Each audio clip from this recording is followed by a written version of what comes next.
Vladimir Zelensky est fini, touché et coulé. L'étau se resserre de façon absolument imminente et définitive autour de l'actuel dirigeant ukrainien. Et ce n'est pas tout. Il entraîne aussi avec lui les partenaires européens, tandis que la pression continue de venir étonnamment de l'Occident. Oui, là où nous pensions que seule la Fédération de Russie exerçait une pression. Maintenant, de plus en plus d'acteurs s'ajoutent. Nous sommes ici pour raconter le scénario complet de la catastrophe absolument imminente que le régime de Kiev commence déjà à subir dans son ensemble.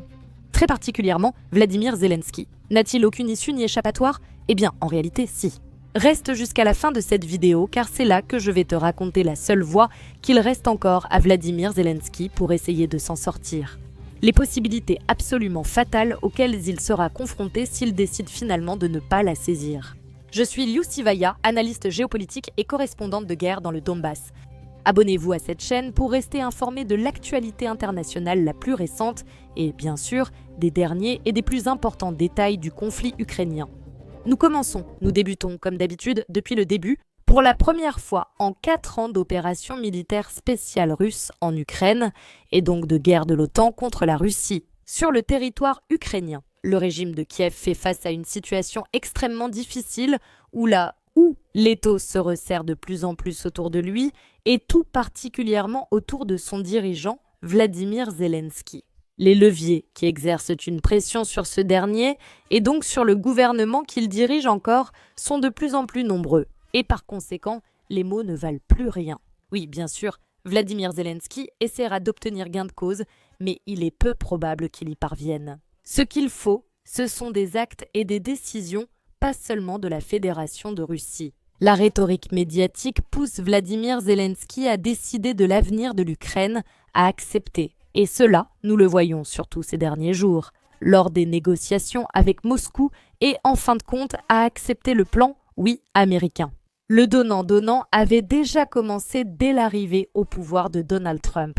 Ce qui se passe, c'est qu'il semble que pour le gouvernement américain, la situation est maintenant plus urgente que jamais. Et il a déjà commencé à exercer une pression directe, mais pas encore de manière claire et officielle. C'est-à-dire que, pour l'instant, ni Donald Trump ni Marco Rubio n'ont mentionné Vladimir Zelensky à aucun moment au cours de ces dernières semaines. Mais ceux qui travaillent surtout, ce sont les institutions financées par l'argent américain qui se trouvent en Ukraine.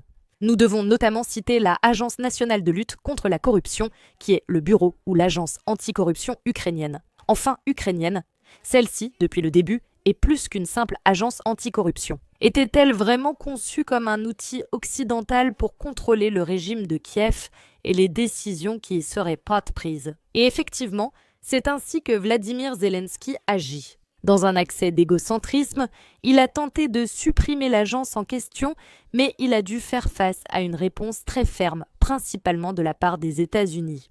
L'opposition est descendue dans la rue et le peuple ukrainien ordinaire a fait de même. Il semblait que Vladimir Zelensky était en train de perdre le contrôle. Il a donc dû le rendre directement à la Agence nationale de lutte contre la corruption. Cela dit, cette décision a fini par lui apporter des conséquences absolument fatales. Désormais, son nom figure parmi les pires affaires de corruption, où ce qui est utilisé n'est plus seulement l'argent des contribuables ukrainiens, mais directement l'argent des contribuables européens.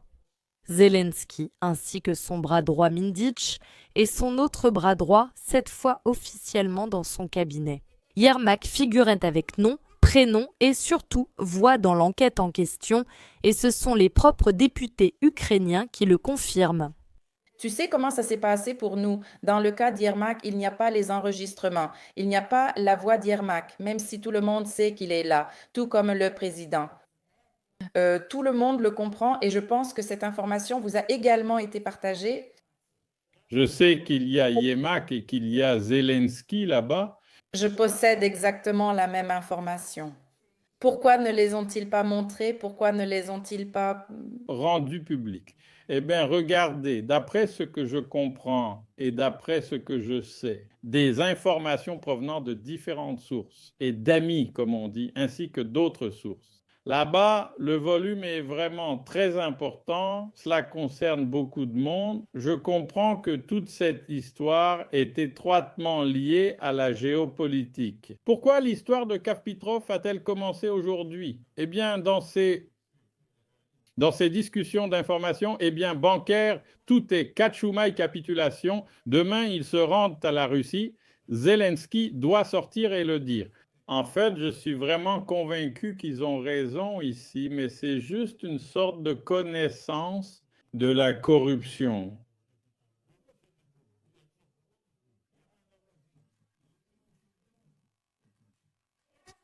En soi. En fait, on pourrait l'appeler, et certains médias le font déjà, le Mindits Gate, qui porte le nom de la main droite et de l'un des meilleurs amis de Vladimir Zelensky. Le portefeuille de Vladimir Zelensky en termes pratiquement officiels, c'est-à-dire l'homme dont le nom est associé à la grande majorité de tous les actifs qu'il possède en réalité. Ce qu'il faut faire, le locataire de cela, qu'est-ce que c'est ?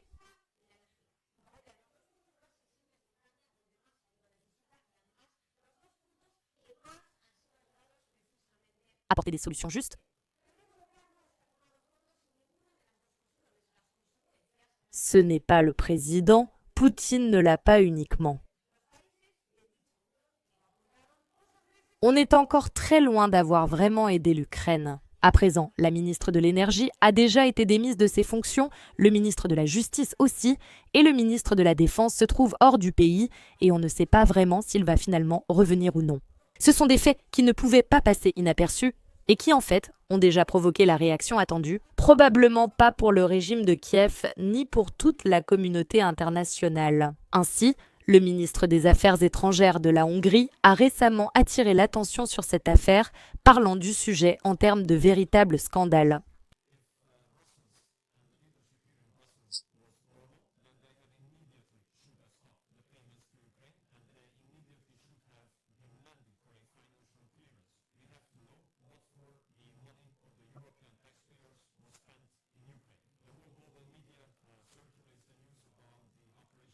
Le corrompu de cette mafia 2. Et je dois te dire que c'est l'expression modérée que je vais utiliser maintenant. Est-ce fou que le président de la Commission européenne envoie une lettre aux États pour donner encore 100 milliards d'euros à l'Ukraine? Allez, on est fou? Il existe une mafia d'un système corrompu en Ukraine et le président européen ne l'évoque pas dans sa lettre. Au lieu de suspendre les paiements et d'exiger des explications financières, il veut encore envoyer 100 milliards à l'Ukraine. C'est insensé et scandaleux. Il faut préciser que la Hongrie n'est pas un simple pays de l'Union européenne, mais qu'elle incarne en quelque sorte la voix la plus forte des États-Unis en Europe. Et il faudrait peut-être aussi rappeler la récente rencontre entre Viktor Orban et Donald Trump, où tous deux riaient, échangeaient des regards complices et concluaient des accords, y compris sur des sujets aussi cruciaux tant pour les États-Unis que pour la Hongrie, comme par exemple la question énergétique. La Hongrie, dirigée par Viktor Orban, a quasiment obtenu ce que nul autre n'a pu, l'exemption des sanctions américaines sur le pétrole russe dont elle a grand besoin. Et en plus, la confirmation tacite de la part des États-Unis que cette guerre ne peut avoir qu'une seule issue. Mais je crois que Victor sent que nous allons finir par mettre fin à cette guerre à l'avenir. Est-ce si loin? Victor, veux-tu en parler? J'en suis très convaincu. Le seul gouvernement pro-paix, c'est le gouvernement des États-Unis et la petite Hongrie. Tous les autres gouvernements préfèrent poursuivre la guerre, car beaucoup pensent que l'Ukraine peut gagner sur le front. Tu dirais donc que l'Ukraine ne peut pas gagner cette guerre? Tu sais, un miracle peut arriver. C'est vrai? Depuis la Hongrie. En fait, il semble que ces derniers 10 ans, depuis l'administration Trump, il n'ait pas d'affection particulière ni pour le régime de Kiev, ni encore moins pour Vladimir Zelensky personnellement. Et chaque fois qu'ils le peuvent, ils visent dans une seule direction. La guerre est déjà terminée, même si ce n'est pas encore officiel ni définitif sur le papier. L'Ukraine est en train de manquer de temps et il est temps de négocier avant qu'il ne soit trop tard. Le temps n'est pas du côté de l'Ukraine, c'est une illusion de dire que le temps est du côté de l'Ukraine. Je viens juste de dire cela. On peut considérer l'avancée de la Russie, qu'elle soit modérée ou non, mais ce que je comprends, c'est que c'est la Russie qui progresse et non l'Ukraine. C'est ça le problème, je veux dire, c'est ça le problème avec l'illusion de l'establishment ici à Bruxelles. Cela dit, la pression extérieure contre Vladimir Zelensky et le régime qu'il dirige ne se limite pas du tout à la partie occidentale, qui est récemment menée par les États-Unis. Je répète, ce n'est pas encore direct. Ce droit est une variable qui, à certains moments, a été présente et à d'autres a cessé de l'être. Il est vrai que la voix hongroise est restée plus ou moins constante, mais elle reçoit de plus en plus de couverture médiatique, les médias occidentaux écrivant sur le sujet, surtout ces dernières semaines. Cependant, dans cette affaire, il y a la constante principale qui est la position de la Fédération de Russie. Cela a toujours été la même Russie. À cet égard, elle reste comme d'habitude absolument fidèle à sa parole. Celui qui a le mieux résumé la question et la position du Kremlin est son porte-parole, Dmitri Peskov.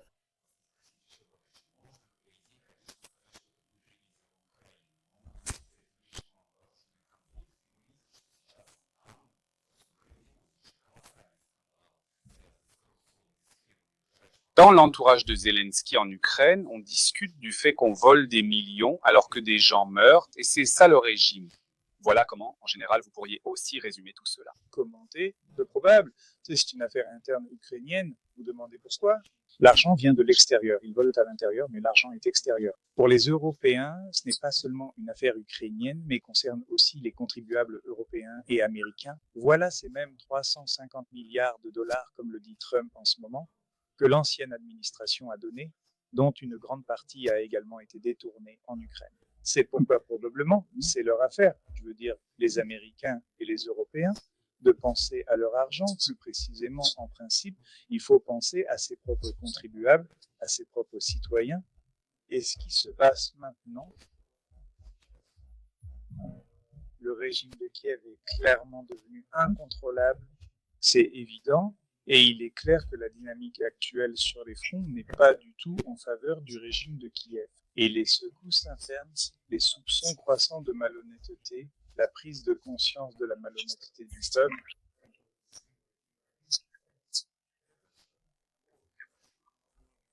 de plus. À la pression rhétorique de la Fédération de Russie, il faut également ajouter la pression directe sur le champ de bataille où elle a récemment pris la localité de Kupiansk, qui continue d'avancer pratiquement dans toutes les directions. Il serait en fait plus facile de dire où le front reste, du moins à ce jour, minimalement stable. C'est à Kherson où les forces armées ukrainiennes les empêchent de commencer à nuire au territoire, le fleuve Dniepr. Et bien sûr, quand on parle d'une telle quantité de pression extérieure, il ne s'agit plus seulement de la Fédération de Russie, mais pratiquement de tout l'Occident collectif, à une exception près que nous verrons plus tard. Bien sûr, nous devons mentionner ceux qui, à l'intérieur même du pays, profitent de la situation. Que ce soit pour en tirer un bénéfice médiatique, pour essayer de grappiller un peu de pouvoir ou pour obéir aux ordres des maîtres occidentaux.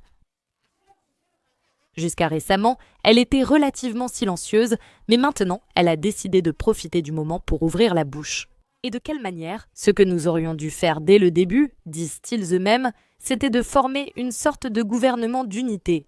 Un gouvernement de coalition pour faire face au temps très difficile de la terrible invasion de la Russie. Nous ne l'avons pas fait. Et de ces eaux troubles naît la boue, la faute revient entièrement à Volodymyr Zelensky. J'ajoute que si vous souhaitez modifier quelque chose, vous pouvez l'enlever et me remplacer, par exemple. Depuis le début de la guerre, il fallait créer une coalition et un gouvernement d'unité nationale et empêcher le monopole incontrôlé et non professionnel d'une seule force politique. À l'époque, cette exigence a été ignorée et aujourd'hui nous avons le chaos, la corruption et la catastrophe. Je suis convaincue qu'aujourd'hui, c'est la seule issue à la situation critique dans laquelle se trouve l'Ukraine. Il faut sauver la situation, il faut agir.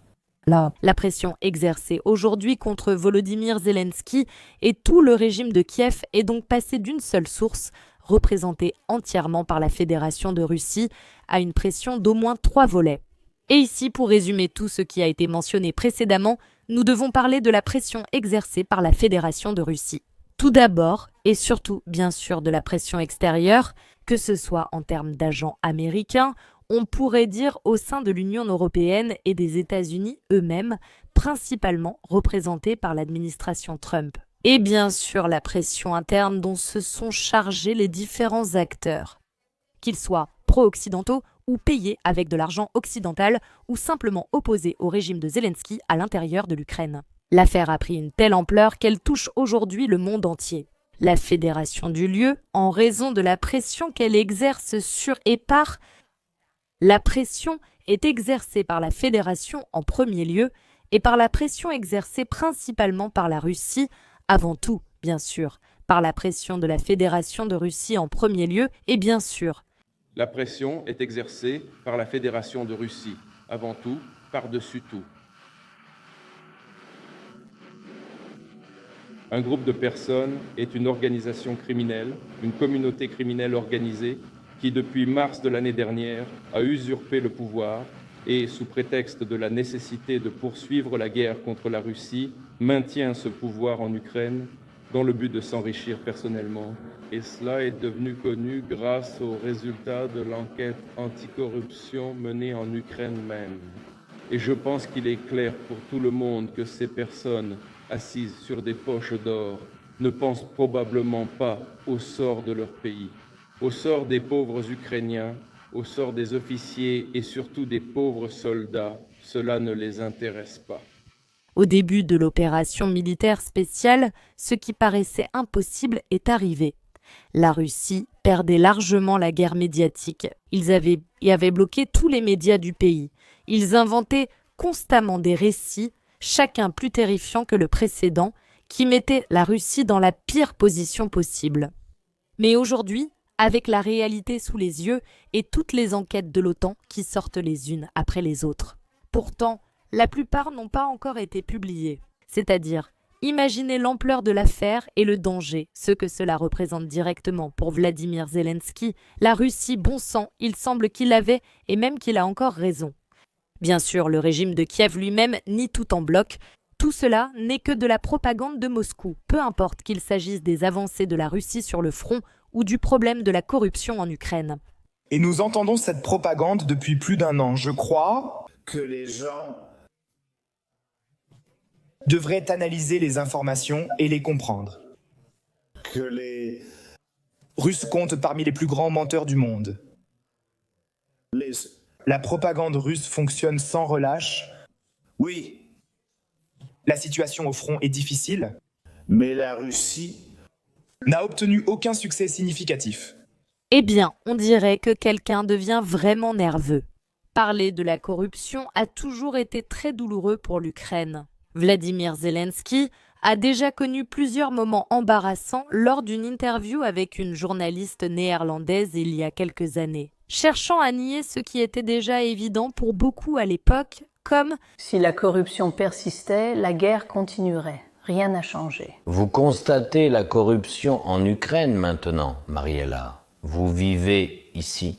Avez-vous déjà vécu ici? Êtes-vous prête à remplir toutes les conditions? Non. Non. Ma question pour toi est différente. Mariella, ma question est, as-tu vécu ici en Ukraine? Non, non. Comment parler de la corruption actuelle en Ukraine? Comment est-ce possible? Comment créer une entreprise ici aujourd'hui? Il y a des rapports officiels. De qui officiel? De qui rapport? De qui? Eh bien, de qui rapport? Toi qu'il y a de la corruption. En Pologne, il faut vivre en Ukraine pour parler de la corruption, tout comme il faut aller en Égypte pour ne serait-ce que mentionner les pyramides. Enquêter sur eux à ce stade, face à ces critiques internes, Vladimir Zelensky pourrait leur rétorquer qu'étant en Ukraine, ils sont trop impliqués pour percevoir la situation dans sa globalité.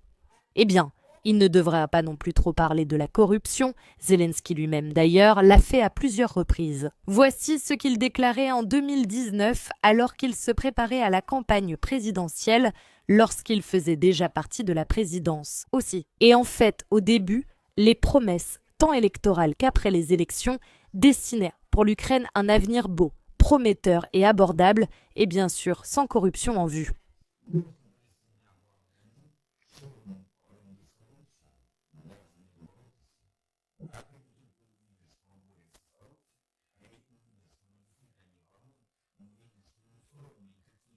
Eh bien, ça avait l'air bien quand on l'a acheté, ou du moins pas aussi corrompu que ça ne l'est finalement devenu. Vladimir Zelensky lui-même continue bien sûr de nier l'évidence, c'est-à-dire qu'il ne parle pas directement de la corruption qui frappe son gouvernement, ni de la pression occidentale exercée contre lui. Mais cependant, cela commence déjà. Oui, il a fait d'un côté une chose et de l'autre exactement le contraire. Ainsi, récemment en Turquie, quant à tout cela, il l'a laissé complètement tomber. Le représentant américain, qui a finalement refusé de le rencontrer, parlait de la paix comme de quelque chose d'absolument imminent. La guerre doit cesser, seule la paix est possible. La Russie doit se rappeler que pour la guerre, pour le mariage, il ne doit y avoir aucune récompense.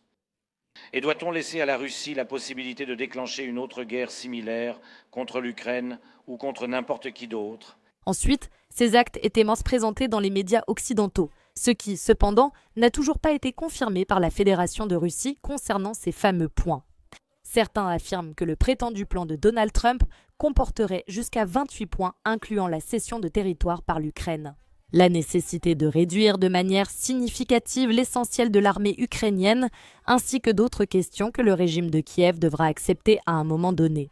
Mais il n'y a pas si longtemps, il refusait constamment de le faire. En Russie, je répète, l'existence du plan est restée assez inaperçue. Les sources officielles affirment qu'elles n'en savent de rien, mais elles continuent de maintenir les canaux de communication ouverts avec la partie américaine. Pendant ce temps, en Ukraine, il semble qu'ils en sachent un peu plus, car la représentante de ce pays à l'Organisation des Nations Unies s'est exprimée en termes de dénégation. La plus importante, l'Ukraine, où Volodymyr Zelensky a récemment déclaré qu'il était effectivement prêt à négocier la paix, s'en éloigne une fois de plus. L'Ukraine a officiellement reçu de la part des États-Unis un plan. Nous avons glissé les principes fondamentaux qui importent à notre peuple. Nous ajoutons que nous travaillons sur les dispositions de manière à mettre fin à la guerre. Dans ce contexte, permettez-moi de faire plusieurs points critiques. Premièrement, le pendant. L'Ukraine est prête à entamer des négociations sérieuses pour mettre fin à la guerre, même au niveau des dirigeants. Nos lignes rouges sont claires et inébranlables. Il n'y aura jamais aucune reconnaissance, formelle ou autre, du territoire ukrainien temporairement occupé par la Fédération de Russie comme étant russe. Notre terre n'est pas à vendre. L'Ukraine n'acceptera aucune limitation de son droit à l'autodéfense, ni de la taille et des capacités de nos forces armées. Nous ne tolérerons aucune atteinte à nos droits, à notre souveraineté, ni à notre droit de choisir librement nos alliances. Tout processus de paix conjoint doit respecter un principe fondamental, rien sur l'Ukraine sans l'Ukraine et rien sur l'Europe sans l'Europe. Et permettez-moi d'être tout aussi clair. Nous ne récompenserons pas l'intention génocidaire qui sous-tend l'agression russe en sapant notre identité, y compris notre langue. Le soutien à l'Ukraine est indispensable. La paix exige un renforcement de la sécurité et une aide financière soutenue à l'Ukraine. Renforcer les capacités de défense de l'Ukraine n'est pas une escalade. C'est la seule voie pour contraindre la Russie à s'engager de manière constructive dans les efforts internationaux de paix. À cet égard, nous exprimons notre profonde gratitude à tous les partenaires et alliés. Ce soutien est un investissement dans l'ordre international fondé sur des règles et dans la paix mondiale. Troisièmement, le régime du Kremlin ne s'arrêtera pas à moins d'être stoppé par une pression inébranlable et concertée. Il n'y a que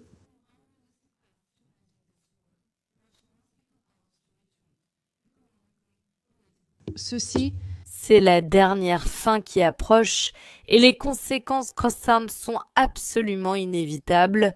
Tout arrive à son terme. Quoi qu'il fasse, ça va mal finir pour lui. Ou, en d'autres termes, chaque pas suivant va le mettre dans une situation bien pire que la précédente.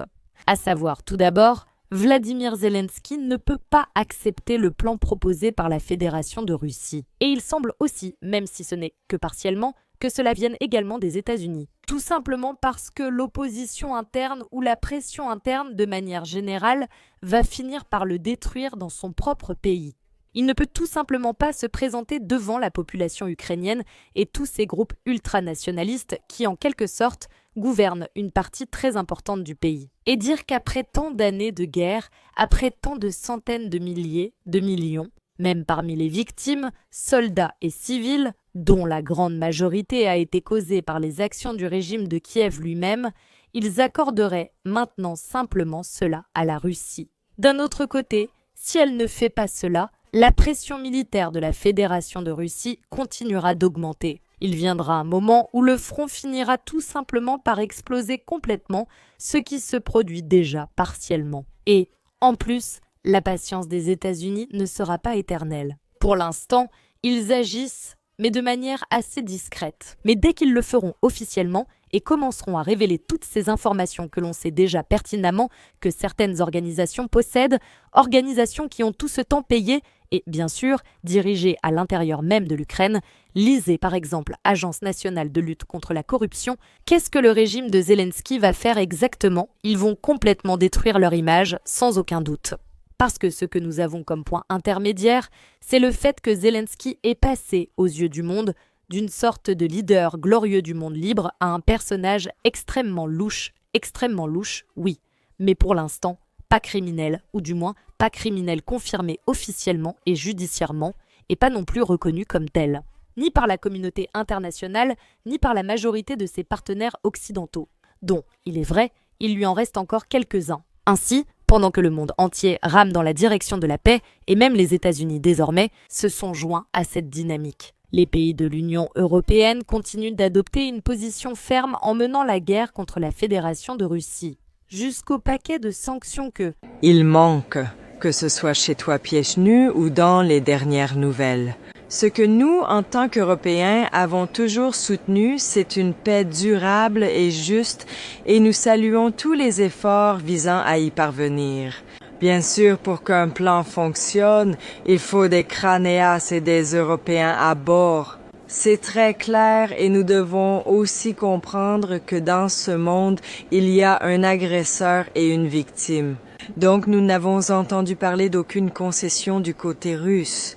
Je veux dire, si la Russie voulait vraiment la paix, elle aurait déjà pu accepter un cessez-le-feu inconditionnel depuis un certain temps. Depuis. Vous devez absolument compter sur nous, et si vous ne le faites pas, nous continuerons à soutenir l'Ukraine jusqu'au bout. Et c'est tellement vrai que la locomotive, du moins jusqu'à récemment, de l'Union européenne, semble déjà menacer d'envoyer au régime de Kiev même des armes à longue portée. Sans dans le... Ceci dans... Pièce de monnaie, stage intensif de danse de l'Ukraine dans la région pour les projets de succès de Long Range Fire. J'ai vécu ce technicien Sagen Ducagno dans ma vie. Il fait sombre.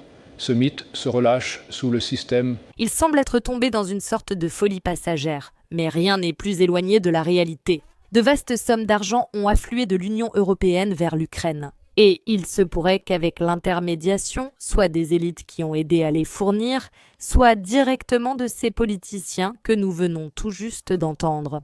Avec leurs déclarations, chacune plus belliciste et plus ferme contre la Fédération de Russie que la précédente. Tout simplement, si ces schémas un peu troubles existent, il est impossible de permettre qu'ils soient révélés au grand jour. Ils ne peuvent pas se permettre qu'il y ait une confirmation directe que les corrompus ne se trouvent pas seulement au sein du régime de Kiev, mais aussi, surprise, au sein de l'Union européenne. Et c'est précisément ici que nous arrivons au cœur de toute cette affaire où nous découvrons, stupéfaites, qu'il s'agit de faveurs, que le régime de Kiev et l'Ukraine, de manière générale, ont été utilisés tout ce temps par l'Union européenne et aussi par les États-Unis. Oui, comme tu l'entends, le régime de Kiev a souvent pensé qu'ils étaient les plus intelligents du monde là-bas. Nous allons finir par faire exactement ce que nous voulons, peu importe ce que dit Donald Trump. Aujourd'hui, nous disons oui, demain, nous disons non. Comme si on essayait de jouer le jeu, mais au final, Vladimir Zelensky reste exactement à sa place et l'argent continue d'affluer massivement vers l'Ukraine. Quel génie, quel cerveau, si ce n'était pas pour le fait qu'au départ, le plan de l'Occident était précisément celui-là. Utiliser l'Ukraine pour détourner, à travers elle et à travers la cause ukrainienne, absolument noble et juste, autant d'argent que possible. Et ensuite, trouver les coupables à l'intérieur même du pays. Eh bien, il semble que tout l'argent que nous avons collecté de la part des États-Unis, de l'Union européenne et de tous ceux qui ont voulu soutenir de manière absolument nécessaire la très noble cause ukrainienne, nous l'avons directement destiné au régime de Kiev et Volodymyr Zelensky s'est servi de nous. Ursula, tu peux croire ça? Il ne se tait jamais. Bien sûr que non. Qu'est-ce qu'on va faire? Friedrich, je n'en ai aucune idée. Demandons aux États-Unis. Facile, simple, et pour toute la famille, mes amis. Tout lui mettre sur le dos et l'envoyer balader. Oh, vraiment, à ce stade de la vie, je dois encore expliquer ce genre de choses, moi, l'oncle Sam. La règle est toujours la même, l'OTA ne s'occupe jamais des jouets cassés. surtout si c'est elle qui les a cassés. C'est peut-être la solution pour que Vladimir Zelensky sauve au moins sa tête s'il lui en reste une. Il se peut en fait que tout ce temps il y ait pensé et que ce ne soit pas du tout un hasard s'il a demandé une rencontre directe avec Poutine. Beaucoup pensaient que ce n'était qu'un jeu et que Zelensky cherchait à soigner sa réputation. Oui, c'est le plus probable et à ce moment de l'histoire, c'est bien le cas. Que la seule issue pour le président ukrainien, aussi fou que cela puisse paraître, est de rencontrer directement Vladimir Poutine, accéder à toutes les demandes de la Fédération de Russie et lui demander en échange la sécurité pour lui-même et aussi pour sa famille. La Fédération de Russie tient toujours sa parole, elle ne livre pas les personnes qu'elle a promis de protéger. Et sinon, qu'on le demande à Bachar el-Assad ou à Viktor Yanukovych. Et si Vladimir Zelensky savait déjà tout cela, et c'est précisément pour cela qu'il insiste constamment, encore et encore, pour avoir cette rencontre directe qui semble tellement attendue avec Vladimir Poutine. Oui, je le sais, cela semble extrêmement invraisemblable, mais la vérité, c'est qu'avec tout ce que nous venons d'exposer, point par point, de manière détaillée et confirmée par les propres sources dont nous avons montré ici les déclarations, une par une. Au régime de Kiev et surtout à Vladimir Zelensky, personnellement, il ne reste ni plus d'issue, ni plus d'options. Accepter les conditions de la Fédération de Russie, signer la paix, demander la clémence et vivre le reste de sa vie.